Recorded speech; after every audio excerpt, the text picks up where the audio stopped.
इस वीडियो में बात करेंगे कि शत्रु बाधा से निपटने के लिए सबसे अचूक उपाय क्या है। ज्योतिष से अगर समझे तो किसी भी कुंडली में छठा भाव शत्रुओं का और 12वां भाव हानि का बताया गया है। किसी कार्य में विजय के लिए हमारे भीतर की ताकत पर्याप्त होनी चाहिए, यह लगन से देखी जाती है।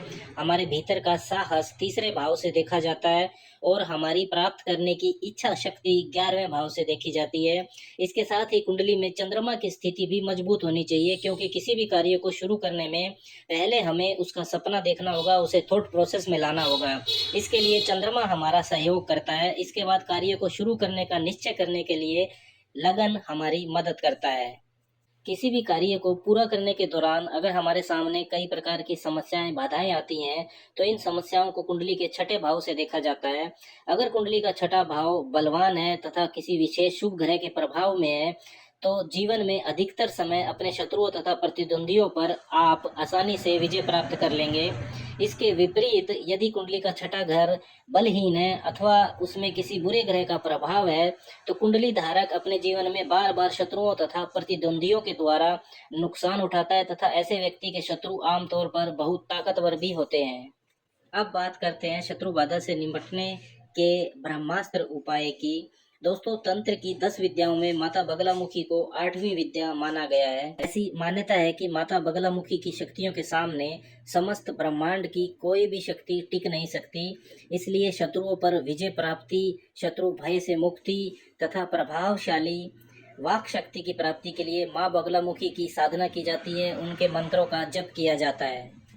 माता बगलामुखी की मंत्र जप के साथ पूजा शत्रु बाधा के लिए तभी करें जब शत्रुता बहुत ज्यादा हो, जीवन मरण का प्रश्न हो, या कोई आपकी बेटी बहन को परेशान कर रहा हो। इस तरह की विशेष परिस्थितियों में ही ये मंत्र जपे। आत्म रक्षा के लिए माता बगलामुखी मंत्र का जप करना ब्रह्मास्त्र की तरह काम करता है। आइए अब माता बगलामुखी के मंत्र जप की विधि को जान लेते हैं। सात्विकता के साथ पीले वस्त्र पहनकर पीले आसन पर माँ बगलामुखी के चित्र के सामने बैठें। देसी घी की खड़ी बत्ती वाला दीपक जलाएं। पीला भोग जैसे पीले चावल या बेसन की बर्फी का भोग लगाएं। माता बगलामुखी को पीले फूल चढ़ाएं। इसके बाद हल्दी की माला से 1, 3, 5 या 11 माला माता बगलामुखी का मंत्र जपें। मंत्र इस प्रकार है: ओम ह्लीं बगलामुखी मम सर्व शत्रुनां वाचं मुखं पदं स्तंभे स्तंभे जिह्वां कीले कीले बुद्धिं विनाशाय विनाशाय ह्लीं ओम स्वाहा। इस मंत्र का अर्थ है, हे भगवती, जिस बुद्धि में शत्रु की शत्रुता रहती है उसका विनाश कर दीजिए। मेरे अंदर की शत्रुता का भी नाश करें। शुक्ल पक्ष की द्वितीया या पंचमी तिथि से पूर्वमुखी होकर अगर आप मंत्र जप शुरू करते हैं तो बहुत शुभ रहता है। मंत्र जपने के बाद आपको कोई विशेष सपना दिखाई देता है तो उस पर ध्यान करें।